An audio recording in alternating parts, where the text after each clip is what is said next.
이번 사태로 피해를 입으신 그 고객, 또 판매자, 그리고 파트너, 국민들께 진심으로 사죄드립니다. 죄송합니다.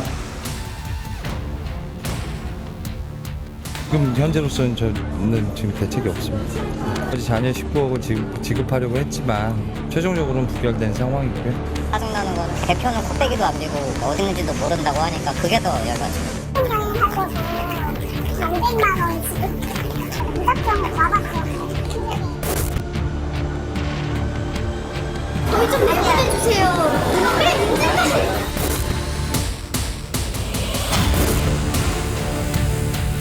국내 입점 기업과 소비자의 피해도 잇따르고 있습니다.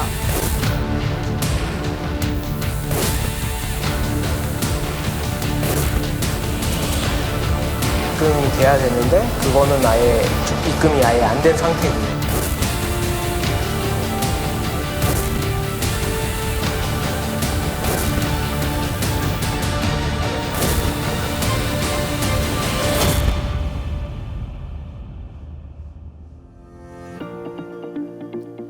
예, 안녕하세요. 현재 많은 논란과 이슈가 되고 있는 팀원 UMF 사태에 관련해서 간단하게 설명드릴 법무법인 DLG의 김동환 변호사입니다. 반갑습니다. 저희가 법무법인이라서 법률적인 관점에서 설명을 드리는 게 맞는데요. 아무래도 좀 재미가 없으실 가능성이 높으니까 좀 현재 어떤 게 문제가 됐고 어떤 식으로 조금 정부나 각 관련된 업계에서 보상 방안을 마련하고 있는지 그런 거 관점으로 좀 설명을 드리고 법률적으로 어떤 부분들이 이슈가 돼서 지금 이런 사태까지 이르게 됐는가에 대한 설명도 간단하게 좀 드리려고 합니다.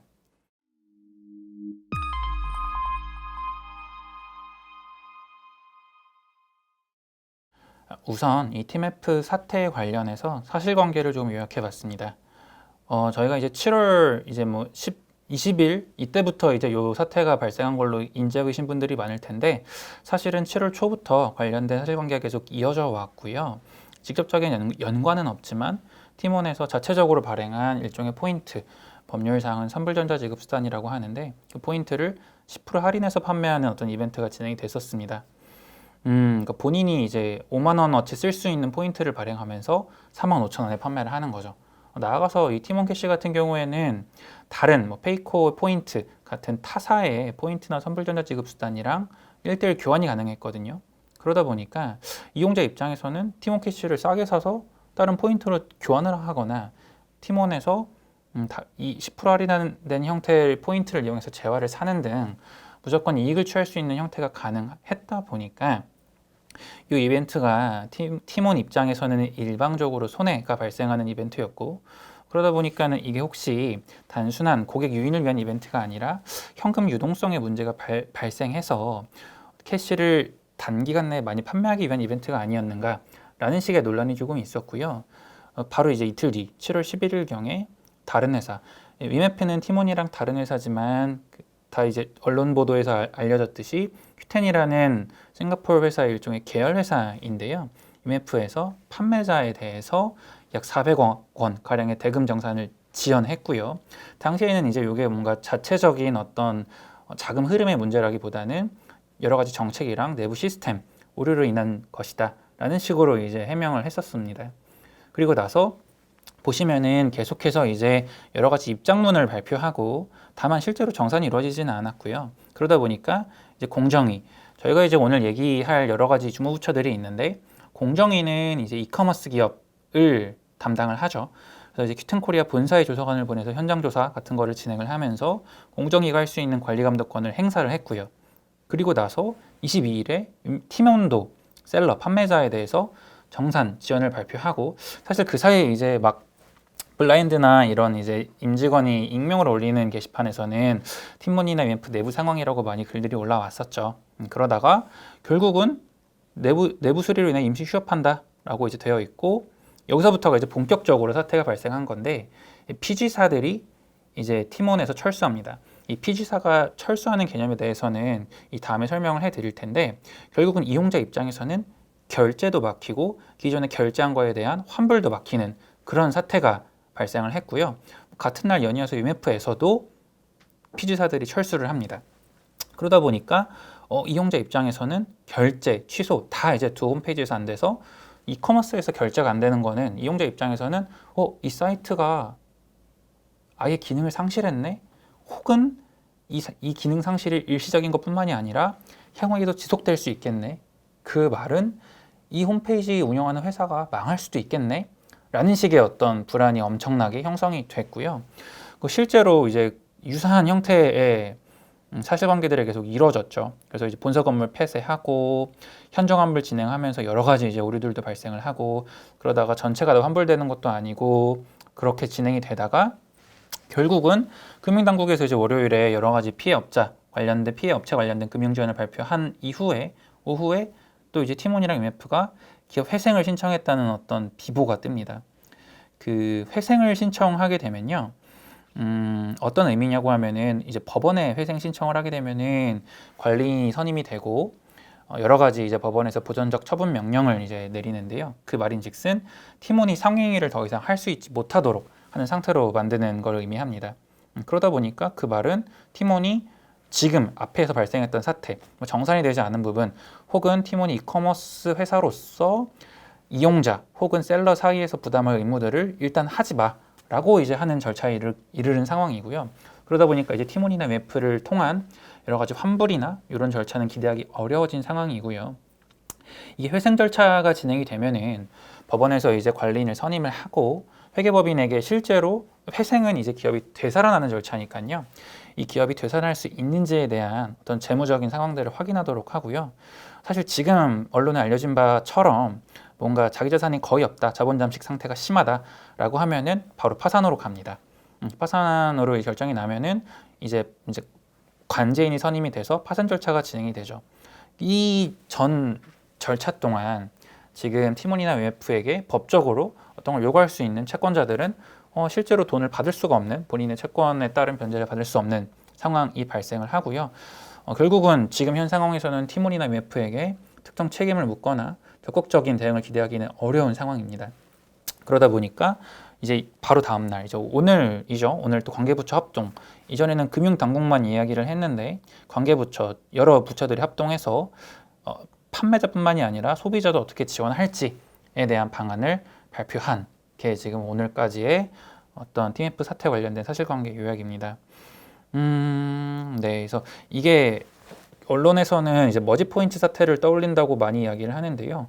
머지포인트보다도 엮여 있는 관계자들이 훨씬 많고, 이 티몬이랑 MF는 자주 쓰시는 분들은 자주 쓰시고 요새는 또 자주 안 쓰시는 분들은 안 쓰시겠지만, 이제 MAU 기준으로 봤을 때 국내에서 이제 10위권 안에 있는 이커머스 회사들이거든요. 그래서 규모가 결코 작지 않습니다. 그러다 보니까 단순히 이용자 피해뿐만이 아니라 소위 말하는 소상공인에 대한 피해도 정말 커지고, 이 소상공인의 피해가 계속 전염이 될 수 있다 보니까 이 부분에 대해서 조금 더 민감하게 대응을 하고 있는 상황으로 이해해 주시면 좋을 것 같습니다.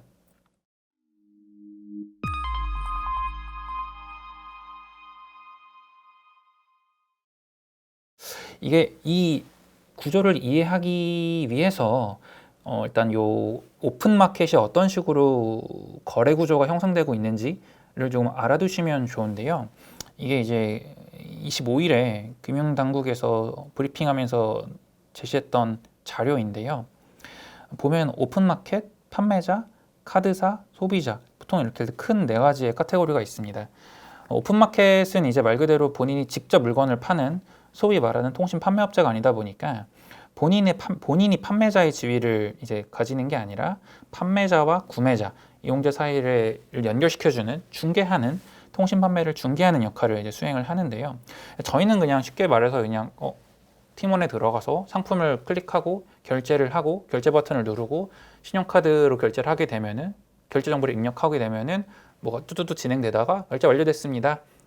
제품 결제가 완료됐어요. 아니면 서비스 결제가 완료됐어요. 라고 이제 그렇게 메시지가 뜨죠. 그러면 우리는 그냥 결제가 다 됐네.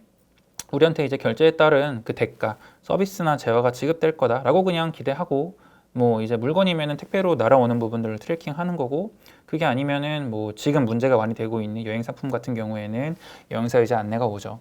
거기까지만 알고 있는데요. 이 결제로 들어가게 되면은 먼저 보시면 구매자가 오픈마켓, 티몬 같은 데다가 상품을 클릭하고 결제를 하죠. 그러면은 결제 승인을 요청하게 되고요. 오픈마켓에서는 카드사, 구매자가 이용하고 있는 카드사에게 결제 승인을 마찬가지로 요청합니다. 카드사는 이 카드 정보가 유효한 정보고 결제가 가능한 사람입니다라는 어떤 확인을 해준 다음에 오픈마켓에 이제 결제 승인하는 정보를 보내죠. 그럼 오픈마켓은 다시 결제가 승인됐습니다 라는 식으로 구매자에게도 관련 내용을 전달하고 판매자에게도 판매자님이 물건을 팔겠다고 제품을 홈페이지에 올려놨으니까 결제하는 순간 계약이 체결되는 거죠. 그래서 구매 정보를 전달합니다. 그러면서 동시에 구매가 완료됐습니다. 이제 뭐 계약이 체결됐어요 라고까지 명시적으로 얘기는 안 하지만 결제가 완료됐습니다 라고 하면서 계약이 체결됩니다. 그래서 파란색 1, 2, 3, 4번의 절차가 이용자 입장에서는 신용카드를 결제하면은 동시다발적으로 하지만 순차적으로 이루어지는 절차입니다. 그리고 나서 이제 돈의 흐름을 보면요. 체크카드 같은 경우 말고 신용카드로 예를 들면은 저희가 먼저 돈을 내지 않죠. 하지만 카드사는 먼저 우리가 결제를 한 그 구매자, 지금 이거 같은 경우는 오픈마켓인데요. 여기에 이제 대금을 정산합니다. 예, 그리고 결제 대금을 나중에 우리한테 청구하죠. 그리고 오픈마켓은 본인이 중개자니까 이 돈을 판매 대금을 다 본인이 수취하는 구조가 아니죠. 그중에 일정 수수료를 떼고 또 나머지를 판매자에게 정산을 합니다. 이제 오픈마켓이 판매자에게 정산하는 어떤 절차랑 카드사가 구매자에게 결제 대금을 청구하는 절차는 전혀 별개의 절차니까 뭐가 더 먼저 일어나는지 여부는 그때그때 다를 수 있겠습니다. 이런 식으로 결제 절차가 이루어지고요. 우리가 흔히 얘기하는 대형 오픈마켓 같은 경우는 이 구조로 이루어지고요.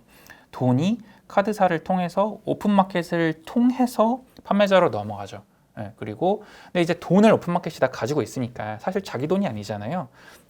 판매자에게 줘야 될 돈이다 보니까 이 돈을 취급하는 별도의 라이센스가 존재하고요. 그래서 이제 이게 소위 말하는 피지업이고 이 피지업 라이센스가 있는 대형 오픈마켓들은 다 이런 구조를 취하고 이 라이센스가 없는 오픈마켓들은 본인을 통하지 않고 카드사나 피지사에서 직접 판매자로 대금이 전달되는 그런 구조로 영업행위가 있습니다. 무튼 저희가 지금 보고 있는 구조는 이런 구조고요. 그러다 보니까 지금 이 사태에서 만약에 그냥 재화라서 결제하면 통상적으로 재화가 바로 와요. 그래서 결제를 하고 이미 소비자에게는 대금이 물품이 왔습니다. 근데 아직 오픈마켓에서 판매자에게 정산을 안 했다라고 하면은 판매 대금 미정산이라 판매자 피해인 상황이고요. 그리고 지금 이제 예를 들어서 오픈마켓 입장에서는 정산을 안 해주니까 티몬이나 메프에서는 판매자는 계약 체결이 완료됐어도 우리는 정산을 못 받을 것 같으니 우리도 서비스 제공 안 해 라고 일방적으로 지금 계약 취소 통보를 하고 있는 거거든요. 그러면은 판매자 입장에서는 돈을 받은 것도 없지만 제공하는 서비스도 없으니까 피해는 아니지만 구매자는 일단 돈은 냈으니 그 돈이 누구한테 있는지는 모르겠지만 일단 돈을 냈고 최종 판매자가 관련해서 서비스 제공이 어렵다고 하니까 이 경우에는 뭐 일단 첫 번째로 그 계약이 유효하다면은 계속 그 서비스를 받아야 되는데 서비스 제공을 안 해주겠다고 하는 피해가 있을 수 있고요. 두 번째는 판매자가 일방적으로 취소를 했으니까 나는 이 서비스를 제공받지 못하더라도 지급한 돈이라도 받아야겠는데 그 돈을 판매자가 직접 돌려주는 게 아니죠. 오픈마켓 결국 팀원에게 돌려달라고 해야 되는데 환불이 안 되니까 환불이 완료되지 않은 경우 이런 식의 피해가 발생할 수 있는 겁니다. 지금 이게 일반적인 오픈마켓의 구조에서 발생할 수 있는 피해고요. 조금 더 이 구조를 뜯어보면은 이런 구조로 볼 수 있습니다. 이게 뭐 저희 이 영상을 보통 사업을 하시는 분들이 많이 듣기 때문에 PG 라이센스 이런 부분이 익숙하시긴 할 텐데 익숙하지 않은 분들을 위해서 이제 설명을 드리면은 PG는 일종의 페이먼트 게이트웨이의 약자라서요. 그냥 결제 대금이 흘러가는 업체를 말하는 거고요. 구매자가 보통 신용카드사, 예전에는 오프라인이니까 이 망을 구성하는 벤사도 있었고 온라인으로도 벤사가 있습니다. 무튼 구매자가 카드사에게 이제 결제를 해서 카드사와의 계약 관계를 통해서 결제를 하게 되면은 카드사는 1차 피지사와 연계되어서 결제를 하고요. 그리고 이 1차 피지사는 뭐 2차 피지사가 없는 경우도 있는데 아까 말씀드린 대형 오픈마켓 같은 경우에는 2차 피지사의 업무도 겸임하기 때문에 2차 피지사에게 대금이 흘러갑니다. 그리고 2차 피지사가 최종적으로 판매자에게 대금이 흘러가야 되는데 지금 이 마지막 갈라져 있는 이 부분이 막혀 있는 상황인 겁니다. 그래서 결국은 이 거래 구조에는 카드사나 피지사들도 다 관여가 되어 있고 판매자도 당연히 관여가 되어 있고요. 이렇게 되어 있는 상황이고요. 1차 피지사, 2차 피지사 같은 경우에는 1차 피지사는 결제 시스템과 망을 가지고 가맹점의 결제 대행을 수행하는 일반적인 우리가 이야기하는 피지사들을 의미하고요. 그래서 사업하시는 분들 입장에서는 당연히 결제 시스템을 붙여야 되기 때문에 국내 사업 같은 경우에는 피지사랑 계약을 하면서 아니면 피지사에서 카드사 연결시켜 주기도 하고 여러 가지 형태로 결제 모듈을 붙이죠. 그 말은 우리가 직접 결제를 관여할 수는 없고 뭐 대금을 받아서 우리가 이거를 다른 데 넘겨주는 어떤 업무를 할 수 없는 거거든요. 그래서 그 업무를 피지사가 하는 거고요. 이제 오픈마켓 같은 경우에는 이 앞에 결제 시스템이 구축이 되어 있지 않기 때문에 결제 시스템을 통한 결제 대행은 1차 피지사가 진행을 하되 1차 피지사에서 셀러로 직접적으로 대금을 쏘게 하는 게 아니라 일단 우리가 통신판매 중개업체로서 여러 가지 책임도 부담하니까 우리가 결제에 따른 정산도 우리가 할게 라고 하면서 2차 피지 업무를 하는 겁니다. 그래서 대부분의 대형 이커머스, 국내 이커머스 같은 경우에는 2차 피지 업무도 겸하고 있습니다. 당연히 대금이 본인 계좌를 통하는 것과 통하지 않는 것의 회계적인 차이, 매출 인식이나 이런 게 크기 때문에 2차 대형 오픈마켓들은 보통 피지 라이센스가 있는 경우가 많고요. 그래서 이러다 보니까 지금 이 결국에 사건이 발생한 근본적인 이유는 2차 피지사 이제 오픈마켓인 티몬 UMF랑 판매자 사이에 정산 의무 이행이 되지 않거나 지연이라고 적혀 있지만 이제 불가능인 거죠. 회생 신청을 했으니까 이 때문인데 그러면은 이 둘 사이에 책임져야 되는 게 원칙이잖아요. 일반적인 계약 관계에서는 그러면은 구매자에게 왜 피해가 오지? 라고 이제 생각을 해볼 수 있는 거죠. 기본적으로. 근데 이제 판매자 입장에서는 이게 구매자, 판매자 사이에 구매 계약이 체결됐다고 하더라도 본인이 뭐 계약상 취소 사유가 아니라고 하더라도 본인이 대금을 정산받지 못할 상황이니까 1차적으로 취소를 일방적으로 할 수 있는 거고요. 최종적으로는 거기에 따라서 판매자가 책임을 져야 되는 부분이 있을 수도 있습니다.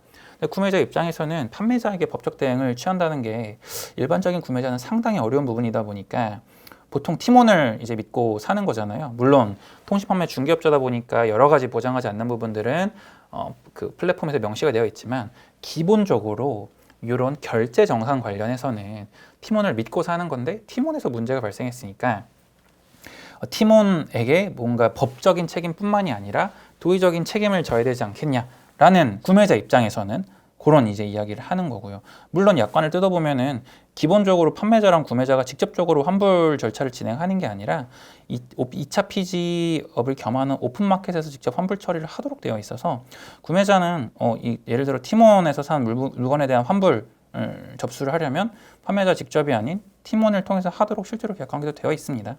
그러다 보니까 판매자와의 직접적인 어떤 분쟁에 앞서서 이 앞에 있는 2차 피지사 관련해서 뭔가 환불을 받을 수는 없나?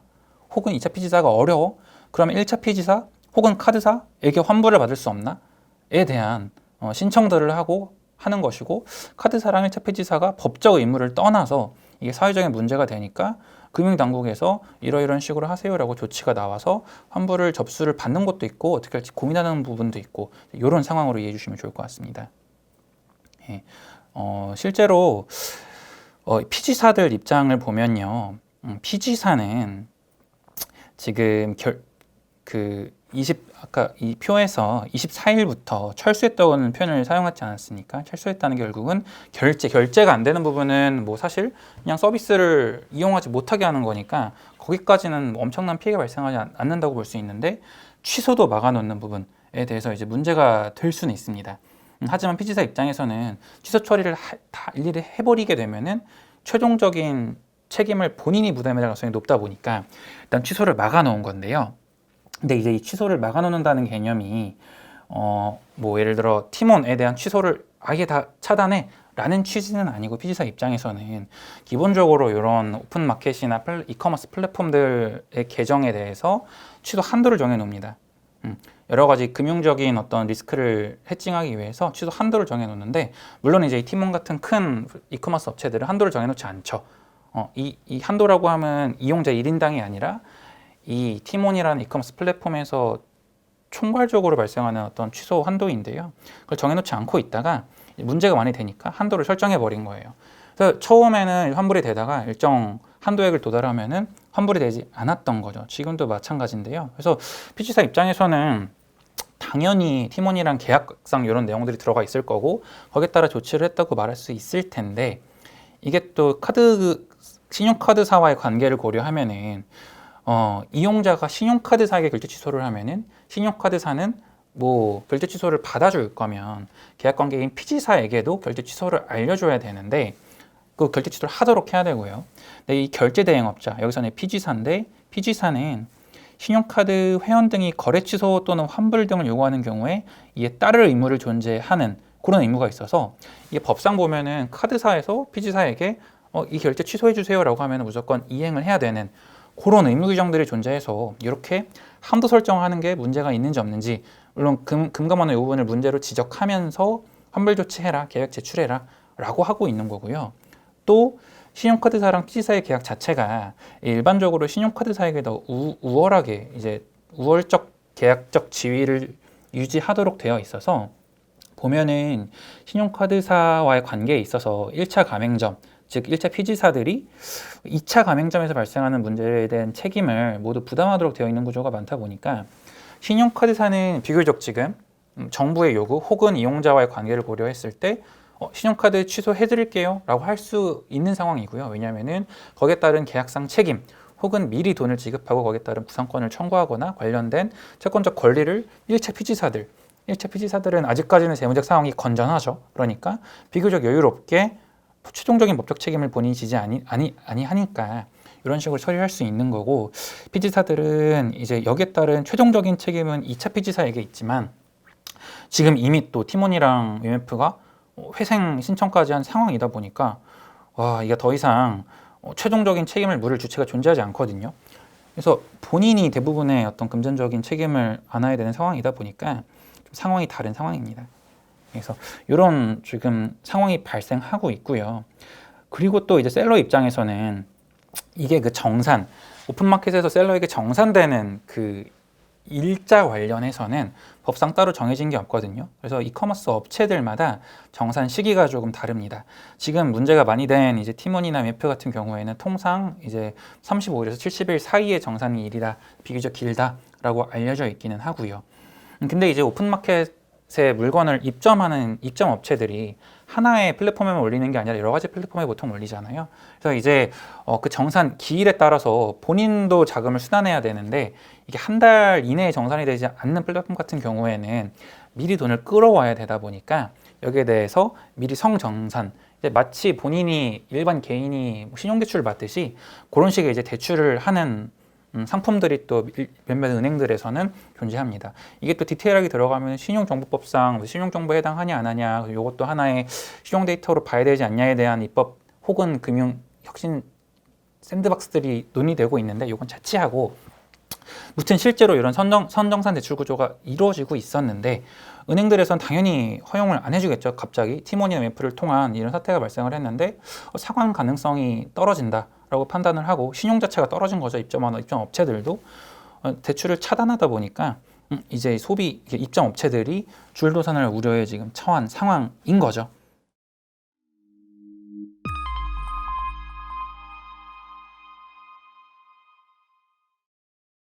정부 입장에서는 사실 소비자보다 이제 그 입점 업체들에 대한 지원이 뭔가 더 먼저 이루어져야겠다는 판단을 한 거고요. 그리고 소비자에게는 뭐 금융 당국이나 정부에서 뭐 대신 돈을 줄 수는 없으니까 여러 가지 일단은 입점 피해 업체들을 위주로 한 지원 정책, 나아가서 이제 오늘자에서는 소비자 피해 구제 관련된 정책도 이제 같이 나왔습니다. 이런 식으로 이제 앞으로 하겠다라고 나온 부분이고요. 왼쪽이 이제 이용자들을 위한 어떤 조치들인데, 사실 뭔가 정부가 주도적으로 뭔가 할 수 있는 건 아니고 결국은 이 관계 업체들, 아까 말씀드렸던 신용카드사나 피지사한테 환불해줘 라고 이야기하는 것 플러스 지금 문제가 많이 되고 있는 고액 결제들, 여행사들이죠. 여행사는 또 이제 관련 부처가 문체부거든요. 그래서 문체부를 통해서 여행사들 이것저것 조금 편의를 봐줄 테니까 취소하지 말고 정상적으로 그냥 돈을 못 받았어도 계약 이행해줘 라는 식의 요구를 하는 거죠. 그렇게 되면은 소비자 피해가 아무래도 줄어들 수 있으니까요. 그러면서 이 중간 업체들에 대한 지원 정책도 이제 마련을 하는 거고요. 나머지는 이제 이 분쟁 관련해서 해결할 수 있는 어떤 절차들을 이제 안내하는 부분들이라서 피해를 입으신 개인 같은 경우가 계시다면은 들으시는 분들 중에서 이런 식으로 이제 뭐 여행 숙박 항공권 분야 관련해서는 집단 분쟁 조정 신청 접수를 8월부터 할 예정이라서 그때 이제 하시면 되는 부분이고 이제 소비자원이나 금감원에 이제 민원 접수를 하는 것도 이제 고려해 볼 수 있는 상황으로 이해해 주시면 좋을 것 같습니다. 예, 그리고 이제 정책 자금이라고 해서 5,600억 상당의 정책 자금을 이제 풀 예정이라고 이제 나와 있는데 이거는 이제 지원금의 성격으로 주는 게 아니라 이 자금만큼을 저리로 이제 뭐 2차 보전까지 해서 뭔가 그 관련된 업체들이 이 상황을 견뎌낼 수 있게끔 돈을 융통해 주겠다라는 취지로 이해해 주시면 좋을 것 같습니다. 예, 그리고 향후에 이런 식으로 무차별 추진 계획을 이제 예정하고 있습니다. 그래서 소비자 피해 구제 판매 제보는 설명드린 어떤 취지 하에서 이런 회사들, 이런 중후부처에서 진행을 할 예정이고요. 그리고 이제 사실 이런 일이 더 이상 재발되면 안 되겠죠. 그러다 보니까는 공정이나 이제 금감원에서 이제 그리고 뭐 산자부에서도 같이 정책을 마련하는 부처인 산자부에서도 이걸 어떻게 할지에 대해서 이제 하겠다라는 취지로 이해해 주시면 좋을 것 같아요.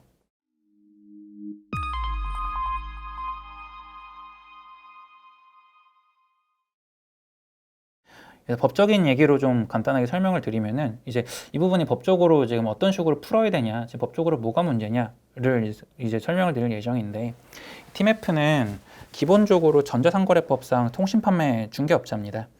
그래서 이커머스 플랫폼에서 이제 이용자와의 관계 등에 대해서는 이제 공정위에서 담당을 하죠. 그러다 보니까 저희에게는 익숙한 그 청약 철회라거나 뭐 관련된 내용 고지라거나 허위 광고 이런 거 금지라거나 이런 부분들은 공정위에서 관리를 하죠.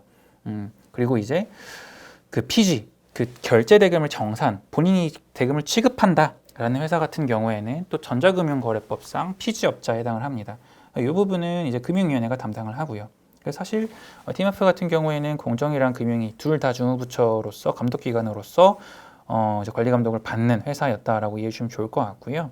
지금 이 상황에서 직접적인 어떤 언급이 저희가 드리진 않지만 이 선불전자지급수단으로 인한 피해도 있거든요. 그래서 이제 티몬 캐시 같은 선불전자지급수단을 발행하는 것도 마찬가지로 전자금융거래법상 등록이 필요한 업무입니다. 예, 그래서 이런 식으로 기존의 법적 지위가 놓여져 있고 두 중후부처에서 관리 감독을 했고요. 그리고 지금 주로 문제가 되고 있는 판매자, 이커머스 플랫폼과 셀러 사이 관계 같은 경우에는 사실 뭐 전자금융거래법에서 딱히 정하고 있는 부분이 있지는 않았고 둘 사이 계약 관계. 근데 보통 이커머스 플랫폼이 다수의 셀러들과의 보통 어떤 하나의 단일화된 계약서를 통해서 계약을 하다 보니까 약관규제법에 적용을 받아서 약관규제법의 보호를 받지만 기본적으로 완전히 불공정하지 않은 범위 내에서는 계약관계에 따라서 이루어지고 있고 이런 정상 관련해서는 불공정 규정으로 보지는 않았었고요.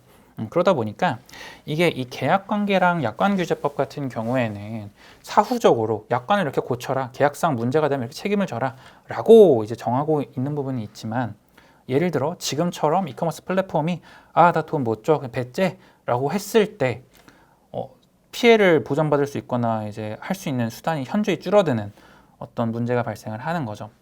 이제 금융기관에서는 이런 부분들을 사전적 조치를 통해서 소위 이제 금융소비자나 이제 투자자를 보호하기 위한 조치들을 마련하고 있는데 전자금융거래법에서 이런 의무들을 사실 정하고 있지는 않았거든요.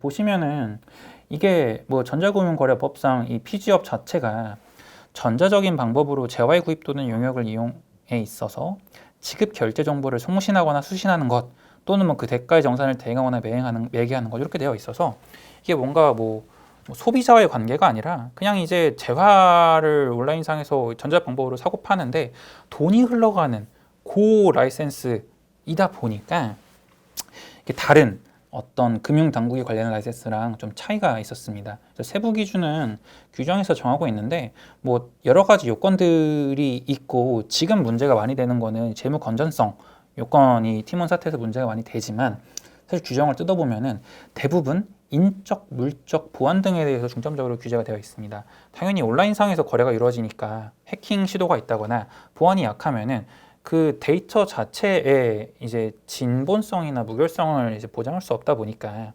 온라인 결제 시스템 자체가 붕괴될 수도 있겠죠. 그래서 그런 부분들을 방지하기 위한 부분들이 보통 많고 이 재무 건전성 같은 경우는 아무래도 요건이 조금 덜 했거든요. 예. 그리고 이제 이번 사태를 왜 금융당국이 미리 방지할 수 없었냐의 관점에서 보면은 애초에 요건 자체도 재무 건전성 요건이 크게 보지도 않았을 뿐더러 이게 이 등록이 필요한 업, 그러니까 허가가 필요한 업은 전자화폐인데 전자화폐는 지금 사실상 이용하지 않는 어떤 라이센스이기 때문에 전자금융업자는 보통 모두 다 등록 기준 라이센스로 보시면 되는데요. 등록의 형태로 관리되는 업자들에게 요구할 할 수 있는 어떤 수단이 이 경영 지도가 유일합니다. 이 뒤에 명령 조치 다 있는데 이거는 이제 등록 가능한 업체한테 할 수 있는 수단은 아니고 보시면은 이제 뭐 미상환 잔액대기 자기 자본 비율은 20% 이상일 것, 뭐 유동성은 이제 등록 업체는 50% 이상일 것 이런 기준들이 있고 실제로 팀원 같은 경우에는 이런 기준을 진작 다 하회해서 2022년도에 이미 금융당국이 이 부분 지적하고 교양 개선 협약 체결되어 있었습니다. 다만 이제 협약이다 보니까 법상 뭘 강제하기는 그 자체로는 어렵고 그 다음 프로세스로 넘어가기 위한 게 현실적으로 좀 불가능하다 보니까 사실상 금융당국이 손 놓고 있을 수밖에 없었던 이야기도 완전히 틀린 얘기는 아니거든요. 그래서 이게 이 피지업자가 이제 기본적인 형태는 우리가 흔히 일반적으로 원래 예정하던 피지업자는 1차 피지업자다 보니까 그냥 결제 대행 거기에 따른 대금을 정산한 업무만 하니까 이커머스 업체들이 가지는 문제, 판매자의 대금을 내가 어디까지 쓸 수 있지? 내가 이 자금이 자기 자본이 아닌데 이 자금을 내가 잠깐 다른 데 써도 되나? 에 대한 부분에 있어서 사실 기존에는 그렇게 고려할 부분이 아니었거든요.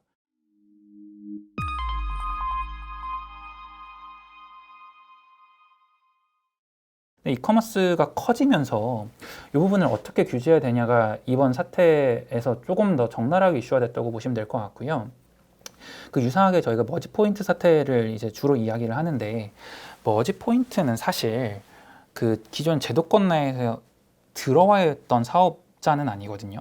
그래서 2021년에 서야 금융당국에서 머지 포인트 너네 선불전자지급 수단이니까 등록해 라고 이제 인지를 해서 요구를 했고 그때부터 이제 요 한 달, 두 달 사이에 머지 포인트 사태가 터졌고 그러다 보니까 지금 이제 9월 달부터 시행되는 개정된 전자금융거래법은 소위 머지 포인트 방지법이라 그래가지고 이 선불전자지급수단의 정의 규정도 더 넓혀서 법의 적용 범위를 확대하고 그리고 선불전자지급수단 이용자는 결제를 현금을 내고 거기에 따른 포인트를 받는 건데 그때 이 선불 충전금을 50% 이상 이런 식으로 별도로 쓰지 말고 예치해놓고 은행에 예치해놓고 문제가 터지면 이거는 그 구매자들에게 우선적으로 변제해라 라는 이제 의무들이 법에 들어가게 될 예정인 거거든요.